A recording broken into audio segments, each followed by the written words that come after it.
Hello everyone, welcome back. In the first of 3 pre-recorded videos, we're going to be discussing a couple of things. We're going to do a quick video here talking about 6 teams in the NHL who have exceeded expectations in my opinion, and see which of these 6 teams do I think, as well as who do you think, could possibly keep up their pace to remain a playoff team when I originally thought they probably wouldn't be this year. So we'll get to all of that coming up right now.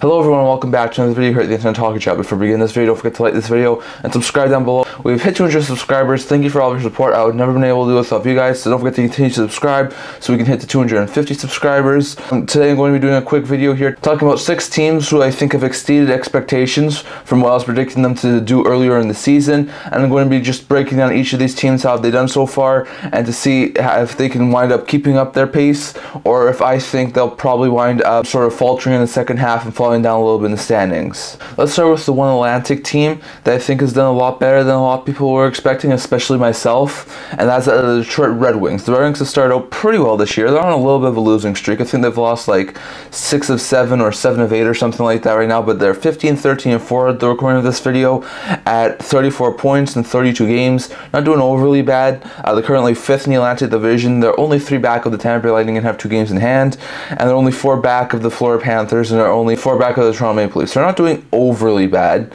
but still, they've sort of fallen off a tiny bit since their fantastic start to the season, but they've also done a little bit better than I thought they probably would be. I thought there would be a bond-dwelling team in the Atlantic Division. They haven't been up to this point. So, do I think they could possibly keep up? They're doing pretty good. They have 112 goals for, which is about middle of the pack in the Atlantic Division. 104 goals against, which is not great, but they're still doing all right in the Atlantic Division. For players who have points, DeBrincat has 15 goals and 28 points. Larkin has 11 goals, 27 points. Raymond has 10 goals, 24 points. Gosselbear has 5 goals, 23 points. Those are the 4 players who have hit over 20 points at this point in time. So they're doing all right. They're doing pretty good. I think they could wind up holding on to this pace. I think they're going to do a lot better than my pre-predicted point total of around 80-ish points. I'm putting around, I think, 85 or 84 points. And I think they could definitely exceed that point total. Now, are they going to be a playoff team? With the recent play, I would doubt it. I think they're probably going to come down to earth a little bit right now. Not probably make the playoffs would be my guess. Maybe just miss out. I still don't think they are quite there yet to make the playoffs, but they're definitely showing really good stuff, and I think they could definitely contend for the playoffs this year, but I'm not sure, given the recent stretch of games, if they have what it takes to make the playoffs. And I think they could be a team who comes crashing down to earth in the second half of the season. So not completely sold on the Detroit Red Wings being a playoff team this year, but I could definitely see it possibly happen. Maybe they're able to squeak into like a second wildcard spot, but still, they've had a fantastic start to the season. A little bit of a rough stretch right now. I could see them make the playoffs, but I'm not going to say it's a guarantee. So that's the first team that I want to talk about here today. Next is the first of 3 Metro Division teams, and second in the Metro right now, the Philadelphia Flyers. This has been a team which I've been completely shocked of. I thought at some points in the offseason they could have been the worst team in the league. I have been absolutely made wrong about that. The Flyers are 18, 11, and 3 for 39 points in 32 games. They're doing quite fantastically. They have a little tiny cushion there for second in the Metro. They are 1 point out of falling to 5th in the Metro and possibly out of a playoff spot, so they're not doing fantastic, but they are still doing pretty good. They have 7 games above 500. If you look at their goals for, it's not the best in the Metro, but it's also not the worst at 95 goals for. The goals against is one of the best in the Metro at 85 goals against in 32 games. So it's not doing overly bad at this point in time for the Philadelphia Flyers. They're actually doing quite well, and I think this is going to be a team who could definitely at this point in time look like they make the playoffs.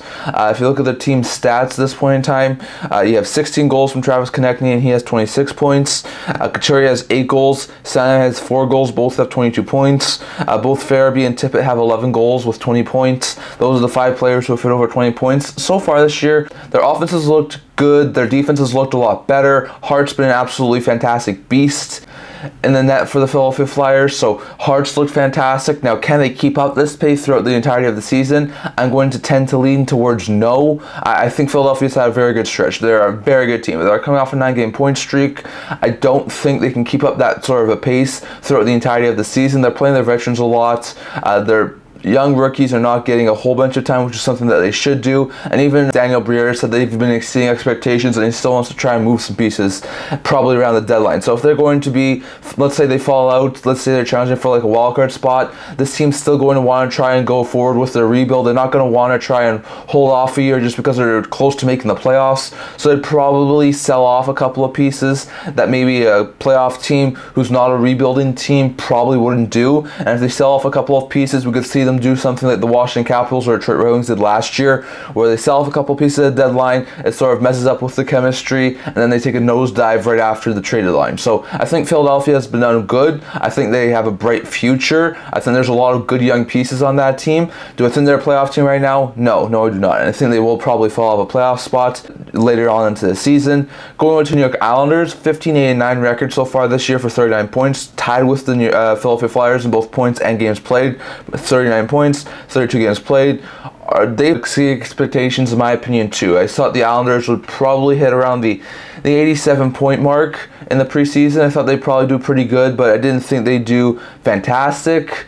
But they've actually done quite well. They've shown that they can be a really good team. They had a really good start to the season. They had a rough patch where there was a lot of talk about Lane Lambert being fired, and now they've had a fantastic patch over this last stretch of games that's keeping them in a really good position right now in the Metro Division. Now, just like the Flyers, they're only 1 point out of possibly being out of a playoff spot, so it's not overly fantastic position. But once again, like I said, they're only 6 points back of first in the division. They're doing quite well. They're tied with the Flyers for second in the Metro. They're still doing pretty good. So if you look at their team, uncharacteristically, the Islanders have had a horrible defensive performances this year with 104 goals against this year, which is one of the worst teams in the Metro Division with goals against. But if you look at their goals for 99, it's not the best in division, but it's also not the worst. So they're getting some more goal scoring this year, but their defense has not been overly good, and I think eventually that will catch up to them. If you look at their stats for their players, Barzal has 10 goals and 33 points. Dobson has 5 goals and 33 points. Both of those two are doing really good.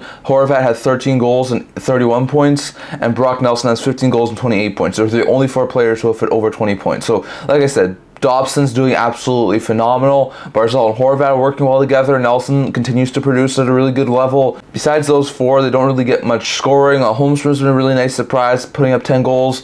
Paul Murray's had a couple of nice moments this year, but still, they're not getting a whole bunch of overly great goal scoring. So the goaltending's done all right this year. Sorokin has a 914 save percentage. Varlamov has a 919 save percentage, but neither one of those ones have been overly great in net, and they've definitely given up a lot of goals this year. So definitely, I think the Islanders are a team who has done all right this year. They've gone a little bit away from their defense-first performance. They've started to score a little bit more goals. They're still negative in the goal differential, and I think eventually that will catch up to them. Are they a playoff team? I could definitely see it.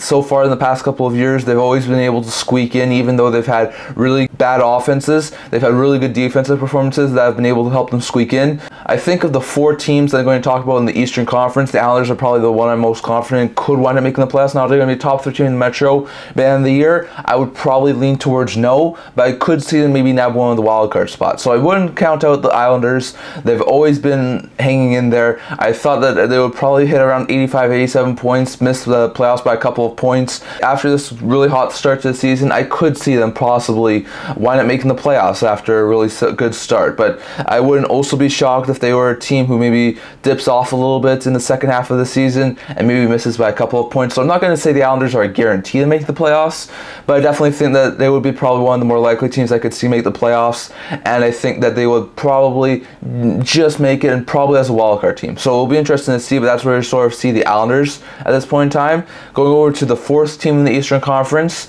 and the 3rd team in the Metro Division that has been exceeding expectations, my expectations to start the season, that's the Washington Capitals. Another really great team who's done really well. 17 wins, 9 losses, 4 OT losses. They have 38 points in 30 games. They've actually done quite well this year. They've been one of the better teams in the NHL, so I think the Washington's actually done quite well this year. I was not expecting this. I was expecting Washington to be a bomb dweller, probably hit between 80 and 83 points this year, not be a really good team, be one of the lowest teams in the Metro Division, probably only ahead of the Philadelphia Flyers. And the Capitals have done quite well. Now, is it sustainable? I would probably say, just like the Flyers, I probably would say it's not sustainable. If you look at their goals for and goals against, they're doing absolutely phenomenal. 84 goals against is second best in the Metro Division, only next to the New York Rangers. So their defense and their goaltending has been absolutely phenomenal, especially Charlie Lindgren, who saved their butt on multiple occasions. But if you look at their offense, they have 76 goals, which is way below the closest team in the Metro Division. The closest team to them would be the 89-goal Pittsburgh Penguins. So they have 12 less goals than the closest Metro Division team so far this year. They're not doing overly well scoring goals. Ovechkin has had trouble finding the back of the nets. Their best offensive weapons are sort of like Strome and Mantha, who've had some good opportunities, but not fantastic. They can't find the back of the net. If they can't find the back of the net on a consistent basis, and they have to rely on Lindgren or Kemper at some nights trying to save them night in and night out, it's not going to happen. So I don't think that the Capitals can really maintain this sort of pace if they can't find some goal scoring. The only players who have hit 20 points up to this point in the season are Nylander Strome and Alex Ovechkin. Strome had 13 goals and 20 points. Ovechkin has 6 goals and 20 points. So their offense has not done overly well. They've gotten a lot of decent contributions, especially from around the lineup. They've definitely been getting a lot of really good, even contributions from their lineup, but still, it's not a really great formula for success. And like the Islanders have shown in the past couple of years, they can have a really good defense and a really good goaltending, and they can keep the puck out of their net really, really well. But winning 2-1, 1-0 games is not going to do a really great formula for making the playoffs. And I think if the Capitals can't find offense, which at this point I'm not really sure they can, even if Ovechkin starts to crank it up like he has over the past couple of years, I still don't have very good confidence in that offense. If they're not able to find a ton of goals over the next little while, I think there's a very likely chance that that team winds up missing the playoffs. So I would say the Capitals are probably a team I'd say that takes a second half dip in the standings and falls out of a playoff race, especially if they can't find goal scoring. Maybe they surprise me, but I think the Capitals, just like the Flyers, are poised for a nosedive in the second half of the season and probably poised to miss the playoffs. So it will be interesting to see, but those are the 4 Eastern teams I think have sort of exceeded expectations, in my opinion, to start the season. And 2 of them I don't think are really capable of keeping up with this level of play. 2 of them I do think could possibly, but I'm not exactly sure. So it'll be interesting to see. And then we go to 2 other teams in the Western Conference this time, both in the Central Division, who I think have exceeded expectations to start the season. One will be the Nashville Predators. The Preds have started out pretty good this year, having a 19-14-0 record for 38 points in 33 games, currently good enough for first wild card, and only 3 points out of top 3 spot in the Central Division. So the Predators have done pretty good this year, and that's a little bit surprising to me, given the fact that I thought this team would definitely be a team who probably would have just missed on the playoffs. I expected them to do good, but they've actually done quite well so far this year. Now, is it going to be enough to keep them in the playoffs? So far, they have 105 goals, which is top 3 in the Central Division, which is really, really good. But if you look at the goals against, they've already given up 101 goals, which is one of the lower end of the goals against category in this division. So they're not doing overly well defensively.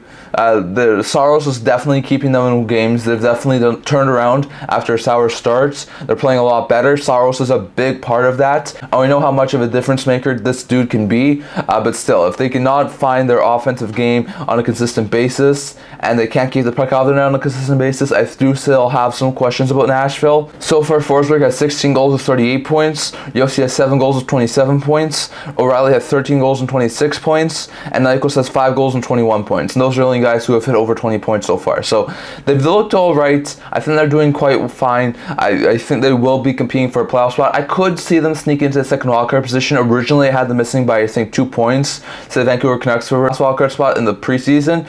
Given how much teams like the Edmonton Oilers, the Minnesota Wild have fallen off a little bit this year, Seattle Kraken as well, I could see them, if they play well enough over the next stretch of games, and with Saros, I think they can definitely do that. I could see them sneak into the second wildcard position. I think it's definitely a possibility. I'm not sure if they maintain a first wildcard position or maintain being this close to a top 3 spot in the Central, but I do think they'll definitely be a team who I think can possibly make the playoffs. I don't think it's a guarantee, but I think it's a possibility that they could wind up making the playoffs. So we'll have to wait and see, but I think the Predators are probably one of the more likelier teams to make the playoffs after a surprising start, in my opinion.